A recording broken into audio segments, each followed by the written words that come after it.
Y para el fenómeno de Raynaud, bueno, ya habíamos visto, primero era hacerle las preguntas, ¿no? Para constatar que sí lo presentaba.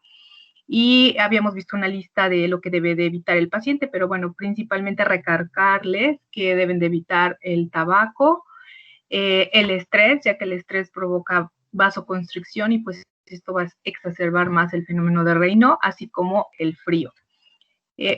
También deben de evitar fármacos vasoconstrictores y se pueden ayudar con nitroglicerina tópica.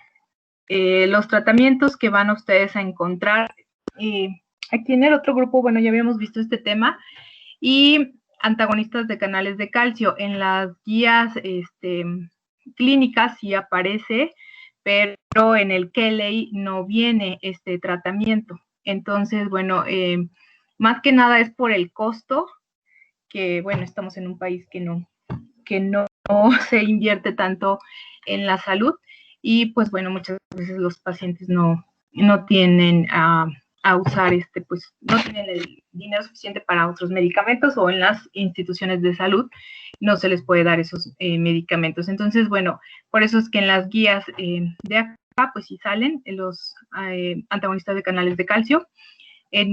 También, bueno, nifedipino, diltiazem, ácido acetil salicílico y dipiritamol. También pueden utilizar alfa-estimulantes como el prazosin, análogos de la prostaciclina como el prostandil, y bueno, algunos de ustedes van a abordar parte de estos tratamientos. Sin embargo, bueno, de los tratamientos quirúrgicos que se utilizan para la afectación del fenómeno de Raynaud es la simpatectomía selectiva de las arterias digitales, revascularización microquirúrgica y amputación quirúrgica. Ya vieron algunas de las lesiones, las úlceras que se van a presentar. En España, en Valencia, hay un médico muy famoso que hace trasplantes de manos, de pies, incluso extremidades. Se llama Pedro Cavadas, no sé si lo han escuchado, y bueno, fue de los, creo que el primer español que hizo un trasplante de cara, y las imágenes, o si buscan videos, incluso pasa a los pacientes, a lo mejor está cursando con un proceso infeccioso y les tiene que amputar el brazo. Sí hay una gran parte del brazo que todavía se puede salvar, pero que digamos la infección está antes, lo que hace es amputar y pegar esa parte del brazo que está bien a la pierna, en lo que le da el tratamiento farmacológico para esta zona, se recupera y luego la regresa. Entonces son impresionantes las cirugías que este médico hace. Y bueno, si lo quieren checar de aquí, bueno, hay mexicanos que les gusta esto de la cirugía. Si ustedes quisieran eso, un lugar, bueno, conocido, pues es el Hospital de Valencia. Para las úlceras cutáneas, se utilizan protectores en el extremo del dedo, vendajes oclusivos sobre la úlcera, pero mientras esta no esté infectada. Y en el caso de que estén infectadas, pues bueno, aquí sí se van a utilizar antibióticos tópicos o por vía general. Para la afectación pulmonar, bueno, como principalmente se afecta a nivel intersticial y alveolar, pues se va a utilizar prednisona y ciclofosfamida, ya que pues lo que vemos en esto es inflamación. Para la fibrosis pulmonar, oxigenoterapia y valorar el trasplante de pulmón.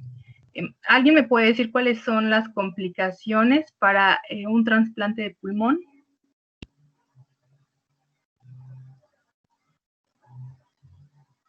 Bueno, por un lado tenemos en nuestro país, no está esta cultura mucho, pero además, adelante. Bueno, recuerdo en una conferencia que nos dijeron que primero, si el paciente, o sea, como contraindicaciones, si presentaba la mayoría de enfermedades crónico-degenerativas, era un paciente de riesgo, entonces, pues no era recomendable. No dijo desperdiciar un pulmón, perdón, pero básicamente eso, también si tenía padecimiento pulmonar tipo fibrosante, tampoco era una indicación para dárselo. Y bueno, esas son de las que me acuerdo. Ok, que en este caso, pues esta es la característica del paciente, ¿no? ¿Alguien sabe alguna otra situación que haga difícil un trasplante de pulmón? Pues serían las infecciones, ¿no? Que como cualquier trasplante puede desencadenar. También un rechazo podría ser que el tejido que se vaya a trasplantar no sea al 100% compatible con el receptor, y pues esto va a generar este tipo de complicación.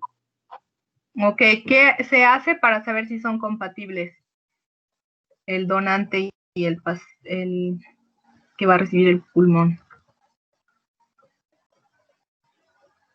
El complejo de histocompatibilidad 2. Ok, muy bien. Y además, ¿en qué más deben ser compatibles? ¿Tipo de sangre? ¿Nada más? ¿Ustedes creen que el pulmón... Doctora, bueno, no sé hasta qué punto sea verdad, pero creo que cuando se realiza un trasplante de pulmón, también se trasplanta... Ay, no, olvídalo, no, es muy tonto. Puede ser trasplante de pulmón y corazón a la vez, si se ha dado el caso. No me acuerdo si es en Galveston o en Washington, donde hay un hospital como muy especializado en esto de trasplante de pulmón y corazón. Pero bueno, aparte de la compatibilidad, ¿Puedo? Ajá. Bueno, también con respecto al pulmón tiene que tener el tamaño del órgano comparado, ya que también por el tamaño de la caja torácica tiene que ser casi similar o un poco más pequeño, puede. También tiene que ver como la gravedad de la enfermedad, o sea, si el otro pulmón está apto para ser donado y pues en sí la salud en general del paciente. Son como los criterios que se tienen que tomar en cuenta para un trasplante de pulmón. Ok, muy bien. Sí, exactamente. Si tenemos una persona que a lo mejor mide 1,80 y otro de 1,60, pues probablemente sus cajas torácicas nada que ver una con otra, de largo, de ancho y demás. Entonces, ese es un detalle que también se tiene que tomar en cuenta, ¿no? Veíamos en lupus, pues es como, por ejemplo, el trasplante de riñón y pues básicamente un familiar puede donarle, ¿no? Pero aquí, pues aunque sean familiares, puede ser que nada que ver la constitución de una persona con la otra. Y bueno, en el caso de hipertensión pulmonar, se utilizan antagonistas de canales de calcio, análogos de prostaciclina, para la afectación gastrointestinal, ya que estos pacientes presentan reflujo gastroesofágico, esofagitis, ellos sienten esta sensación de ardor, de quemazón, famosa pirosis, pues se utiliza omeprazol y sucralfato, procinético, y la afectación renal, pues bueno, y las crisis renales, la hipertensión y ECAS y antagonistas de canales de calcio. Como verán, pues esta patología es complicada, de hecho en sus participaciones ya lo habían nombrado, tanto la afectación cardíaca, pulmonar y renal, pues son de las complicaciones más difíciles que pueden estar pasando los pacientes. Finalmente todo es inflamación, por eso es que casi en todo van a encontrar glucocorticoides y bueno, AINES para la sintomatología del dolor y esto. Y estos pacientes también pueden presentar artralgias, artritis y tenosinovitis. Para ello, pues se les va a recomendar el reposo, igual glucocorticoides y AINES, y bueno, en algunos casos incluso valorar la cirugía de mano y la osteoprótesis. Por eso les mencionaba también a este doctor Pedro Cavadas, que pueden buscar. Y bueno, las recomendaciones para la piel, para el pulmón, se han hecho varios estudios. Esta tablita viene en su libro de Kelly. Entonces les da la afectación, cuáles las principales manifestaciones y cuál es el tratamiento, ¿no? En algunos pues incluso nada más son pues tener muchos cuidados. Ya veíamos a nivel oral cómo podían incluso tener pérdida de piezas dentarias. Y, estos pacientes necesitan incluso a veces rehabilitación para la deglución. Y bueno, esto está en su libro y sus compañeros van a darnos criterios y el tratamiento. Entonces, no sé si tengan alguna duda, pregunta, más aportaciones. Y antes de que se me olvide, como no puedo ver quiénes me participan, me dan sus nombres de las personas que me participaron ahorita. Javier Jaramillo Muñoz.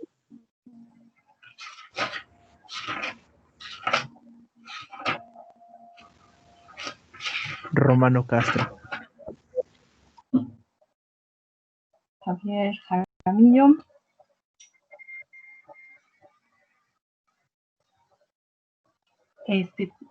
¿Alguien más? Yo escuché más. ¿O fueron las mismas personas que me participaron varias veces? Romano Castro, doctora. Ya está. Javier Jaramillo, Romano Castro.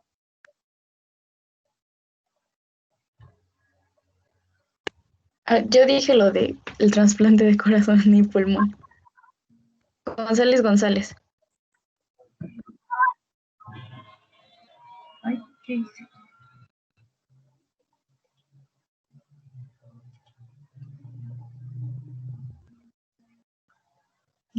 González, ok. El equipo de esclerodermia está listo.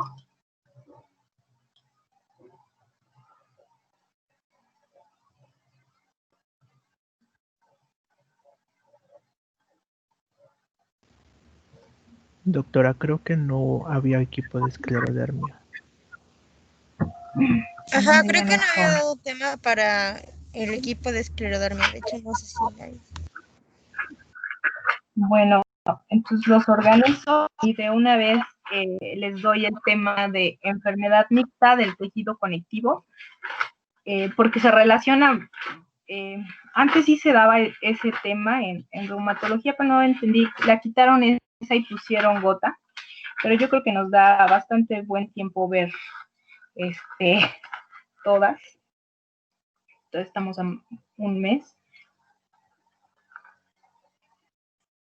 Entonces ahorita les voy a dar enfermedad mixta del tejido conectivo, ya que, o sea, ya tienen todo, nada más es juntar algunos detalles. Y alguien que no tenga equipo todavía para esclerodermia, para el próximo miércoles.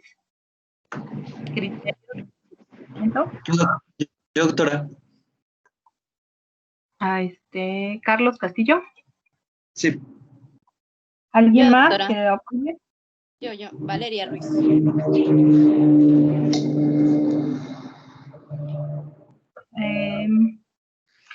¿Son de cuántos estaban en el equipo? ¿De 4 o de 5? 2, 4 de 5, ¿verdad? Carlos Castillo, Valeria Ruiz, ¿alguien más? Falta Sí, de doctora. hacer el presentación. Abner Israel. Sí, doctor. Van 3. ¿Algún otro voluntario? Yo también. Oscar. Sí.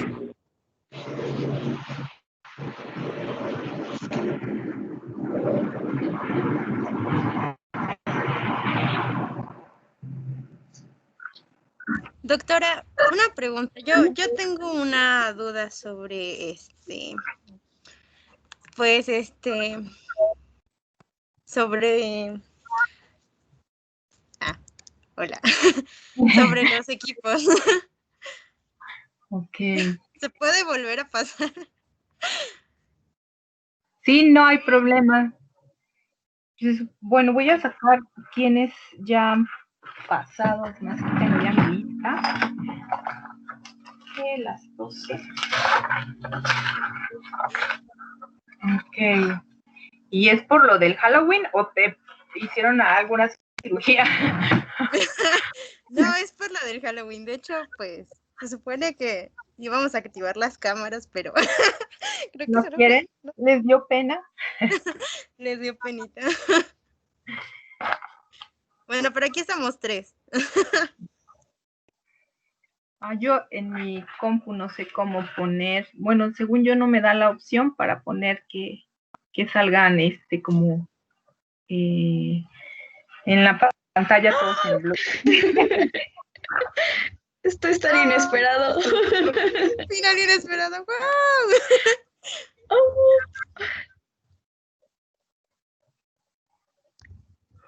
Ya sé, en mi celular sí se ve. Oh, sí. No se preocupe, ahorita sacamos captura de pantalla y se las enviamos. Bueno. Ok. A ver, ¿quién fue del equipo de AR? En lo que se van preparando los demás.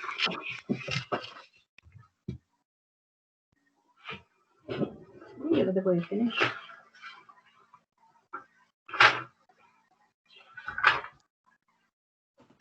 Tengo Aquino, Estrada, Sí, doctora, yo expuse. a Bonifacio Juárez, Castillo Menéndez, Celis Sánchez Presente aquí. y de Crescenzo. Sí, presente.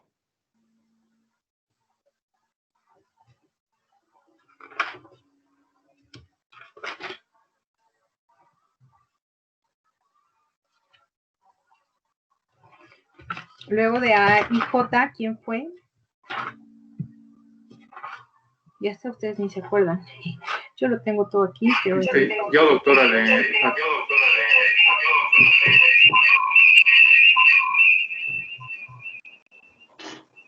¿quién dijo yo?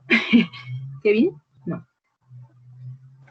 Yo sí me escucha, es que anda fallando mucho mi audio. ¿Javier? Dijo artritis idiopática, ¿no? Sí. Ah, sí, yo creo que otra compañera que se llama González. Montealegre, algo así, ¿no? Sí, Montealegre es la contadora.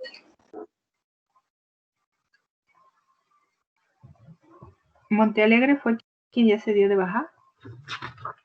No, yo no, doctora. Artritis idiopática. Sí, no, de este grupo hay alguien que ya no viene.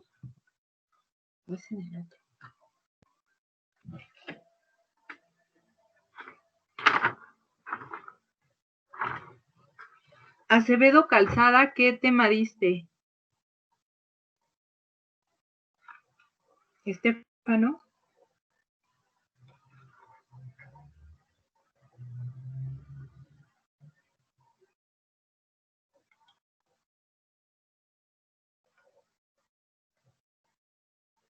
No está, ¿verdad? Arenas García.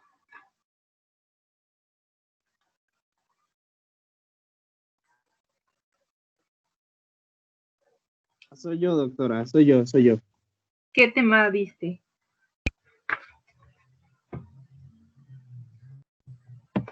Di lupus eritematoso sistémico. ¿Te acuerdas con quién? Con Majo, con Tavo. Bueno, no me sé sus apellidos, pero es Majo. Yo, doctora, María José Martínez. Yo, Javier Jaramillo, doctora. Martínez. Sí, Martínez Pérez. Pérez, ok.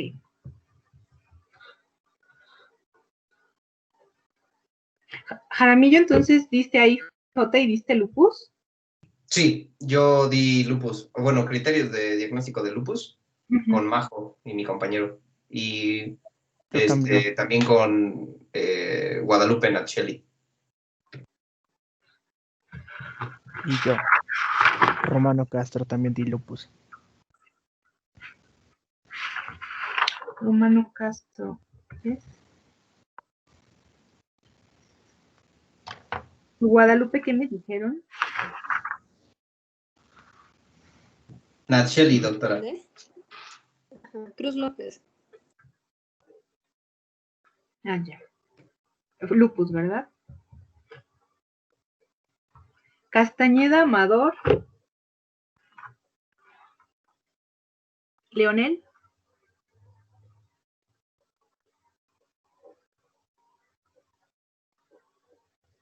¿No está? Creo que no. Castillo Velázquez. Castillo Velázquez. Ajá. ¿Qué pasa, doctora? ¿Ya pasaste con algún tema? No, quiero exponer esclerodermia. Esclerodermia. Ah, ya te había anotado ahorita. Sí. Ay, qué me dije. Ok. Elías Pérez.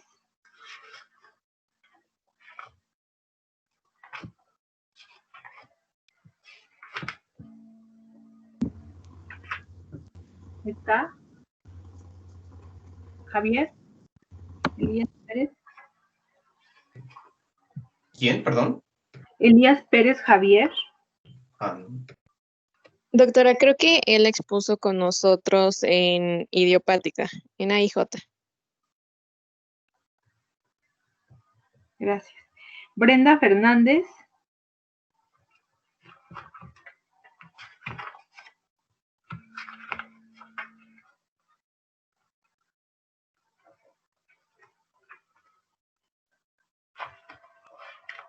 ¿Está Brenda?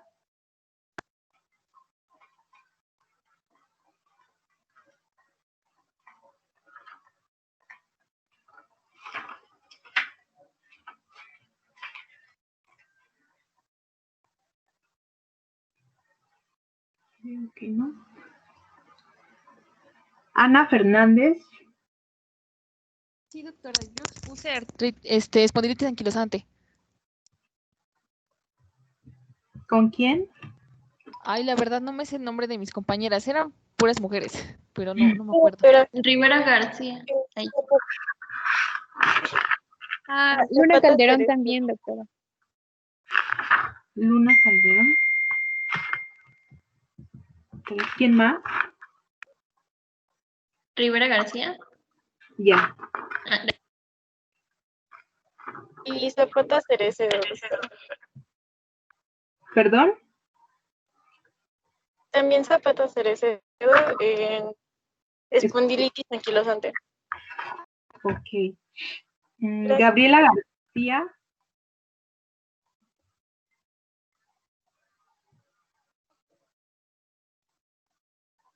No está tampoco, creo. Gallardo Reyes. Ana Karen. Yo, doctora, yo expuse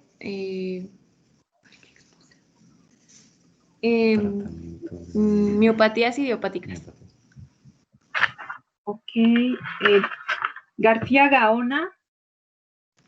Yo expuse igual miopatías con Karen. Hernández Riverol.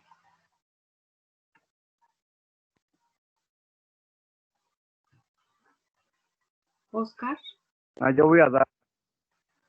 Yo voy a poner el miércoles igual. Esclerodermia, Sí. Hernández Viveros. Yazaret. Sí, yo expuse síndrome de Sjögren, doctora. Huerta González. Lisset. Es la que sería de baja, creo. Ok. Alondra Huitzil.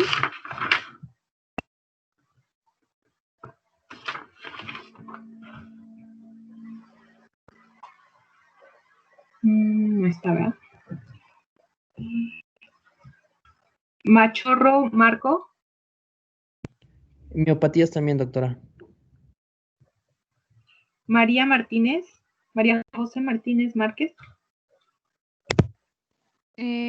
Soy Martínez Pérez, doctora, y expuse lupus. Tengo No sé si ya lo anotado, ya lo había comentado. Márquez, María José, bueno, María J. y Martínez Pérez, María J. Ah, yo soy Martínez Pérez. Bueno, Martínez Pérez expuse lupus. Ajá, ya te anoté. Me falta Martínez Márquez. Expuse síndrome de Sjögren. Doctora, y si mejor ponemos en el grupo de reuma cada uno de nuestros grupos, cada uno de las exposiciones, porque creo que esto está tardando un poco, ¿no? Yo ya subí los del equipo del síndrome de Sjögren al chat de reuma. Ok, ya me falta Marlene Montealegre. María Celis. Sí, doctora, yo expuse artritis idiopática juvenil. Alma Navarrete. Síndrome de Sjögren. Daniela Orozco. Síndrome de Sjögren también, doctora. Jorge Pérez. Es Jorge Pérez Gatzontel, ¿sí? Ajá. Expuesto. Ok. María Ramírez Velasco. Aquí está, doctora. Jorge, te va a tocar SAF. María Ramírez, ¿qué Sí, expusiste? Abner Ramiro. Esclerodermia, doctora. Fausto Rosas.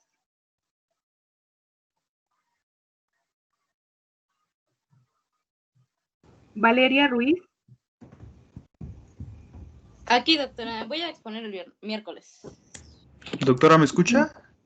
Sí. ¿Fausto Rosas? Sí. Sí. Aún no no tengo tema. Ok, SAF junto con Pérez Jorge. Sí, gracias. Melissa Sánchez Bretón. Ya expuse, doctora, síndrome de Sjögren. Oscar Trujillo. Todavía no expongo, doctora. SAF también. Sí, perfecto. Y Saldívar Luis.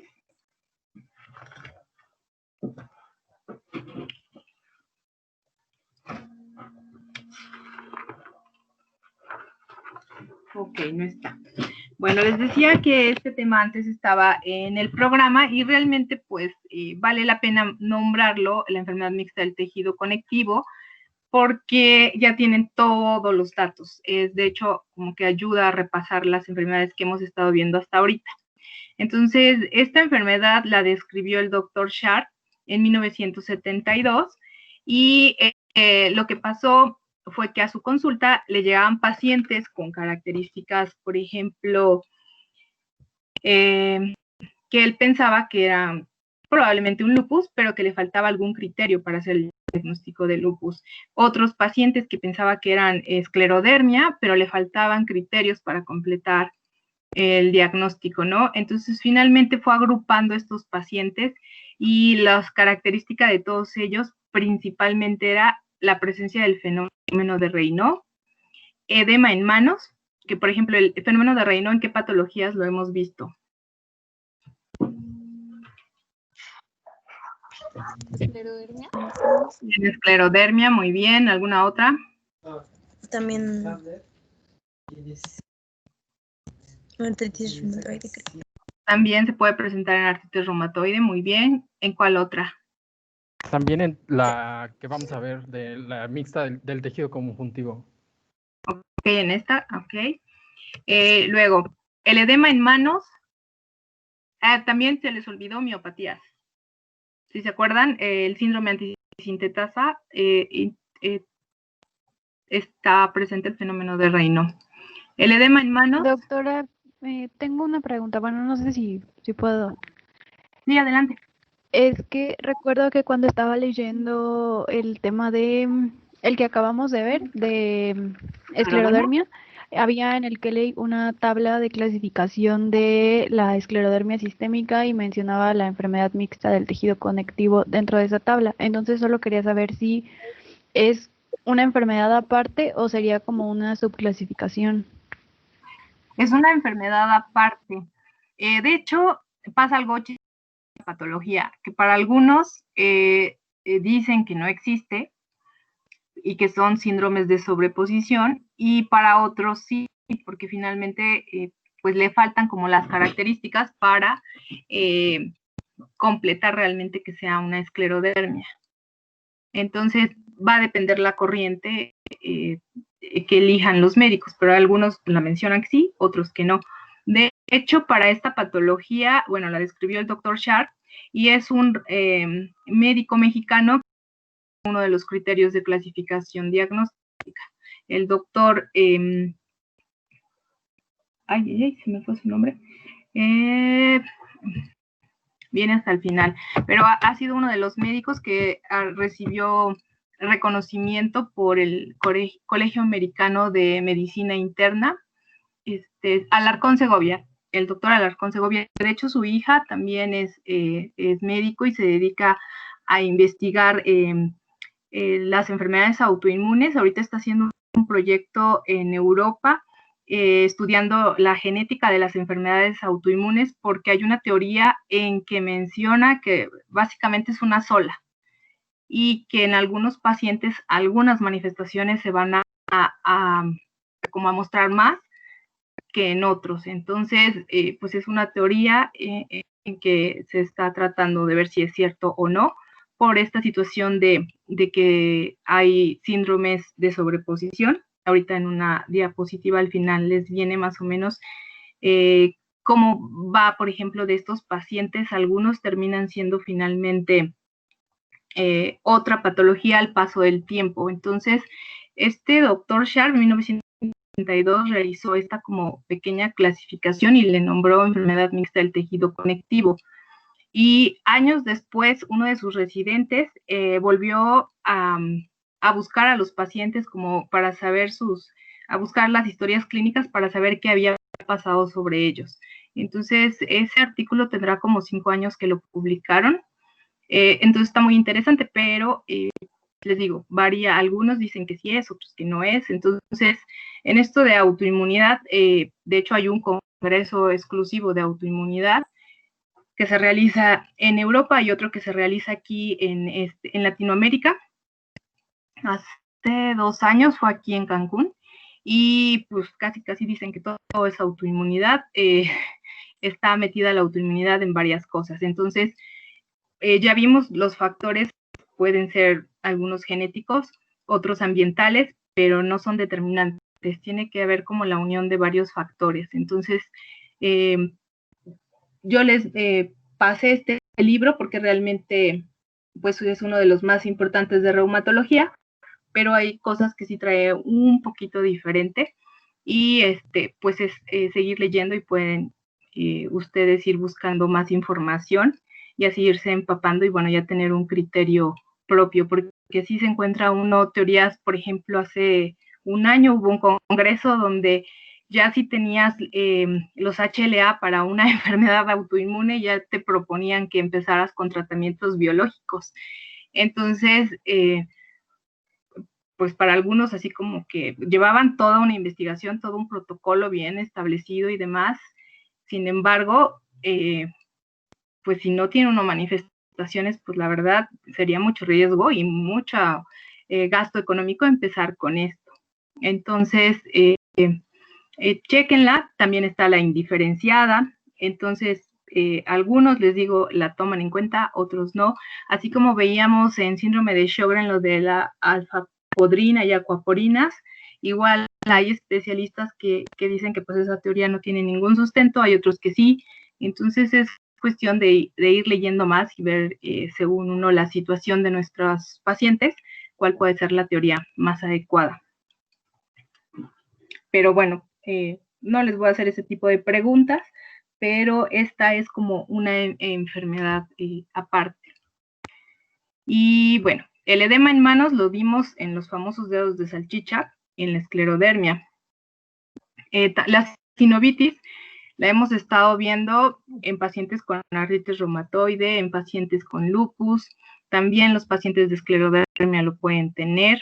Acrosclerosis, lo vimos en esclerodermia, miositis, en las miopatías, y bueno, lo que sí tienen en característica como principal estos pacientes es la presencia de los anticuerpos antirribonucleoproteína.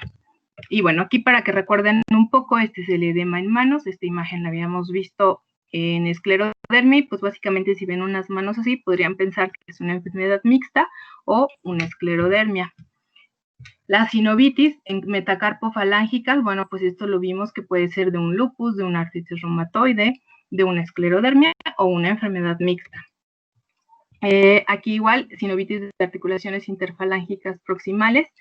También la coloración de las manos, pues se ve marcado el fenómeno de Raynaud. Entonces igual lo pueden ver en varias patologías.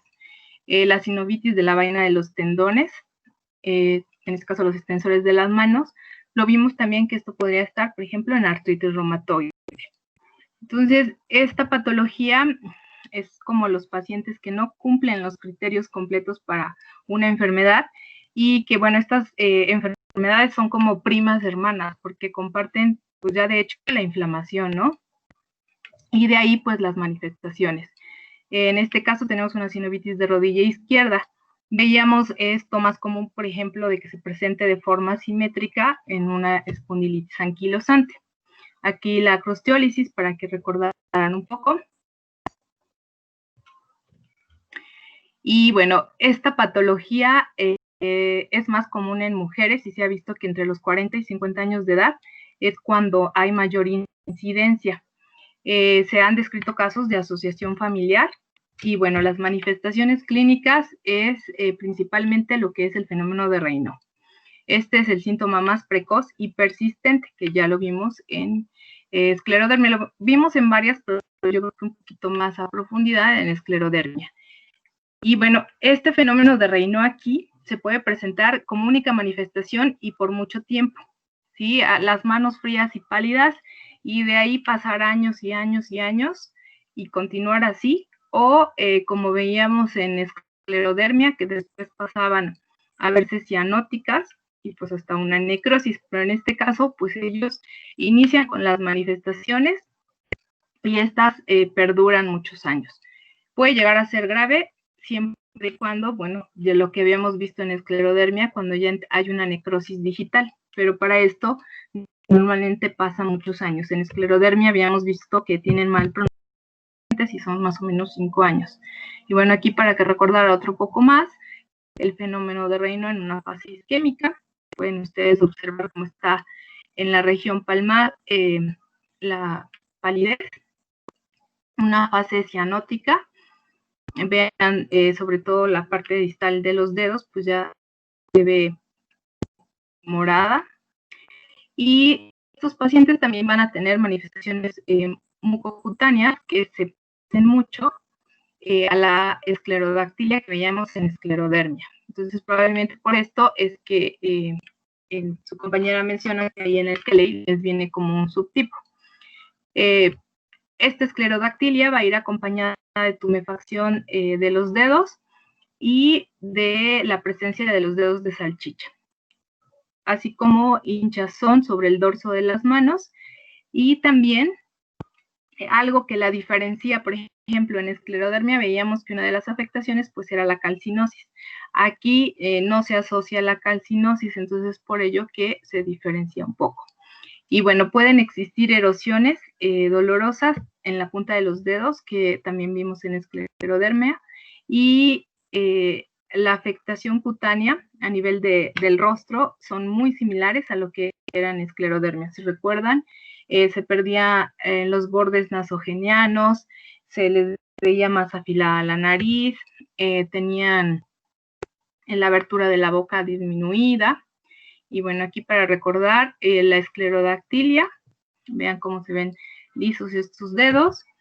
Y bueno, en sí, estas son las manifestaciones más comunes de la esclerodermia. Yo creo que a nivel mucocutáneo, ya todas las han visto imágenes, exceptuando la enfermedad de Liel, que es una necrosis tóxica en la piel. Y la perforación del tabique nasal. De ahí en fuera yo creo que han visto todas. ¿Se acuerdan dónde vimos pápulas de Gottron? Dermatomiositis, bueno, polimiositis. Síndrome de Sjögren. Dermatomiositis sí. Polimiositis no, porque si había una manifestación cutánea, entonces ya no es polimiositis, ¿sí se acuerdan de eso? Sí. Sí. Dermatomiositis, sí, lo vemos. En las pápulas de Gottron o signo de Gottron en rodillas y codos. La erupción malar. Lupus. En lupus. ¿En alguna otra?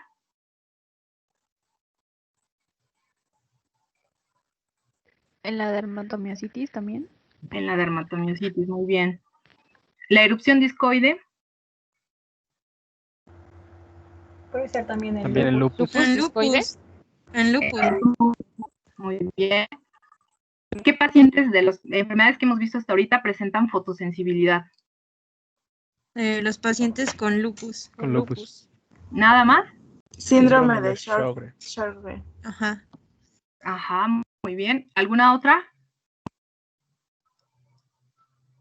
De hecho, esta patología tiene mayor incidencia en los límites de los lugares o los habitantes que están en zonas con los límites en el Ecuador, porque hay mayor irradiación. Y mencionábamos que en ciertas épocas del año era que cuando más se podían presentar, en invierno y en primavera. Dermatomiositis. Despigmentación.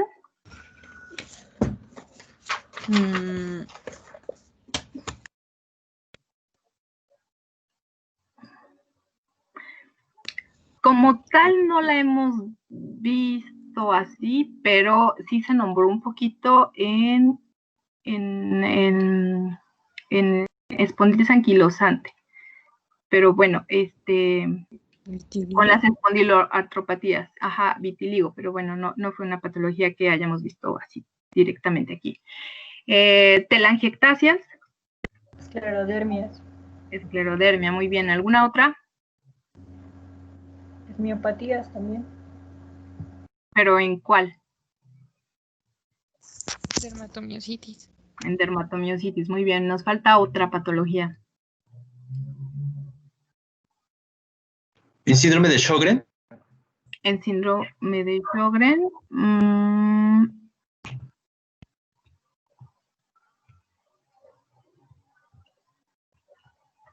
Hay una que tiene mucha relación con las que han estado nombrando ahorita por la afectación de la piel.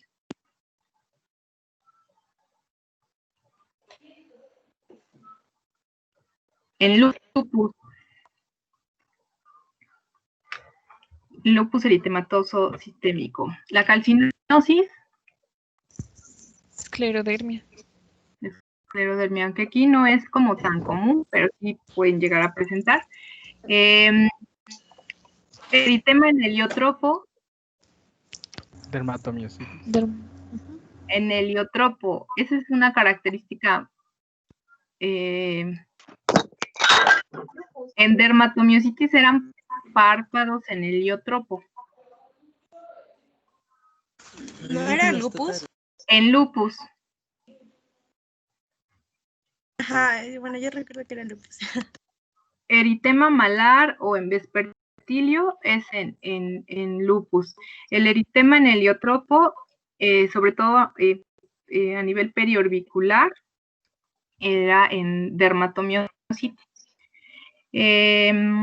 Las úlceras cutáneas,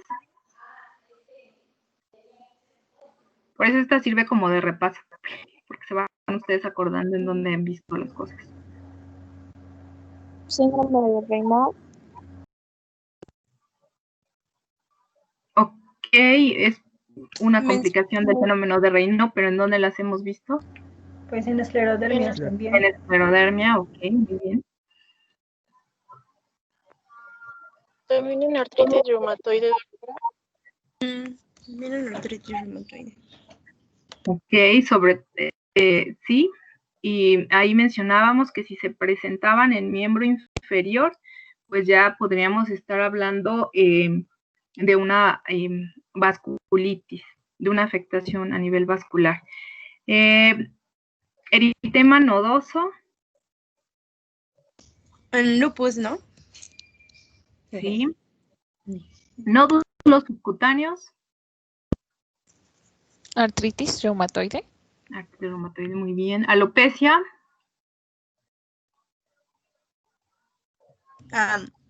Lupus. Alopecia El areata. lupus. Lupus. Ajá. Bien. Aftas orales. Lupus. ¿Cuál otra más? En síndrome de Sjögren. Ajá. De hecho, también en síndrome de Sjögren, por la resequedad, podrían también tener la pérdida de cabello.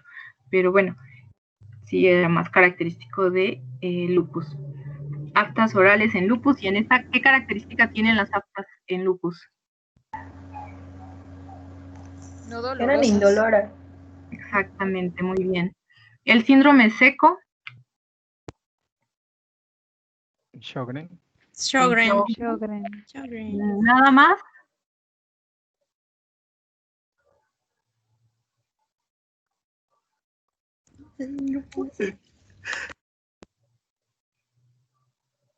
En lupus podría ser, pero en esclerodermia, si recuerdan, acabamos de ver, por eso les mencionábamos que hay que hidratar Ah, mucho. sí, es verdad, sí es cierto. Y bueno, la perforación del tabique nasal no la hemos visto como tal, pero si recuerdan, se veía como muy afilada la nariz de los pacientes con esclerodermia. Y pues es más para los cocainómanos que tienen esta perforación. De hecho, algunos se mandan a hacer incluso los cornetes porque, bueno, se les perfora por el consumo de cocaína. Y ahí es una imagen de la necrosis epidérmica de la enfermedad de Liel, pero bueno, esta no hemos visto aquí. Y bueno, aquí para recordar un poco, los párpados en el heliotropo y el eritema malar. Entonces, si vemos una paciente así, podríamos pensar en un lupus, podríamos pensar en una enfermedad mixta, podríamos pensar en una dermatomiositis. Esta imagen incluso se las pasé en lupus, se las pasé en dermatomiositis y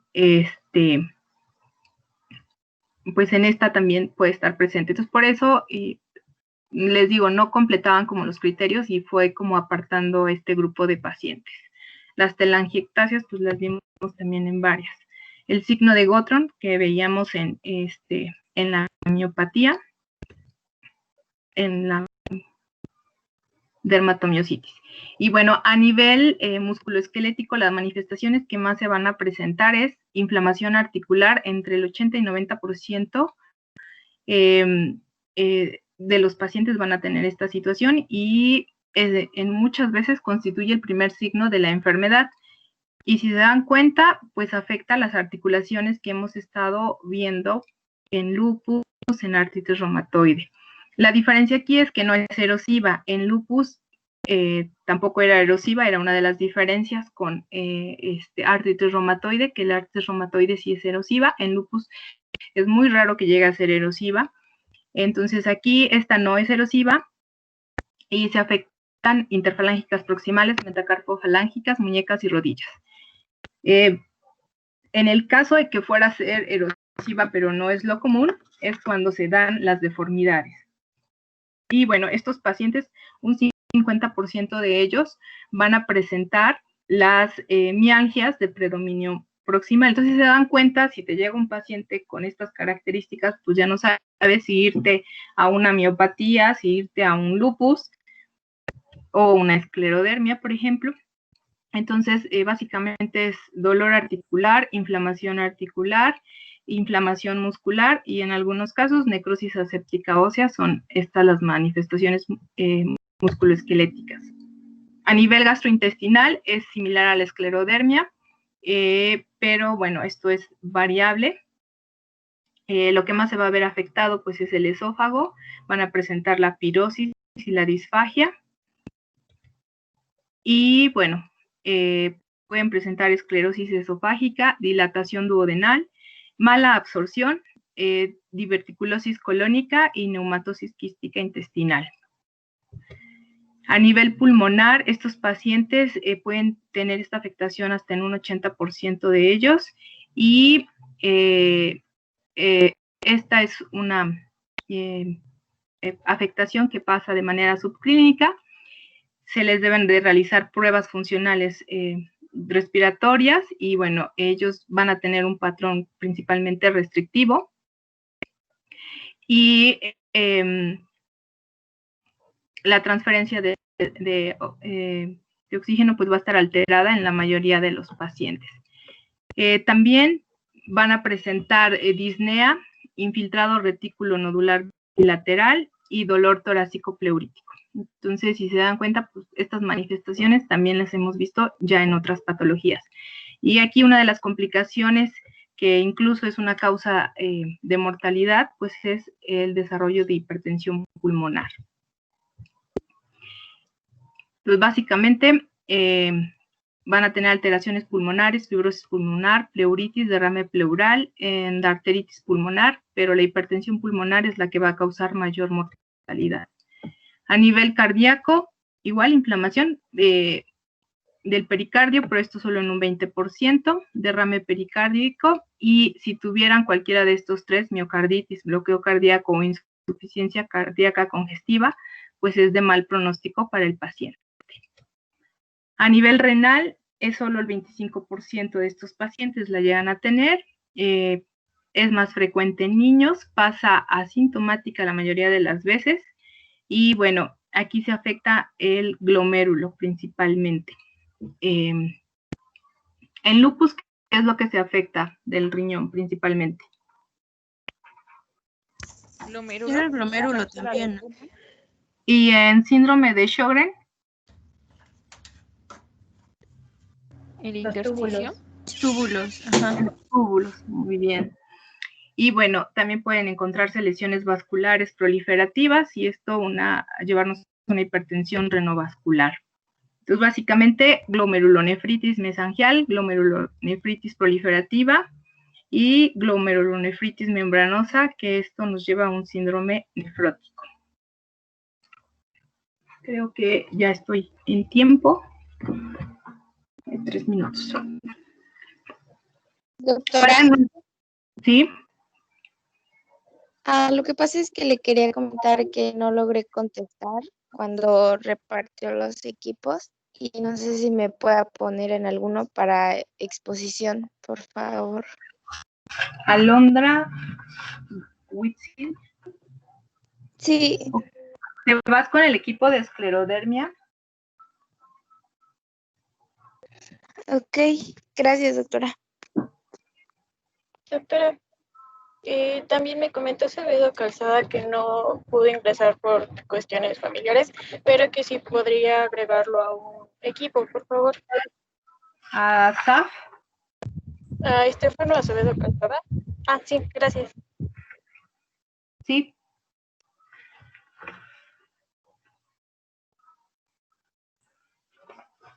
Ok, bueno, continuamos el próximo miércoles, el lunes no hay clase. Muchas gracias, doctora. Muchas gracias, doctora. Que tenga un bonito puente. Hasta luego. Gracias, doctora. Feliz puente. Gracias, doctora. Y Acevedo en SAF.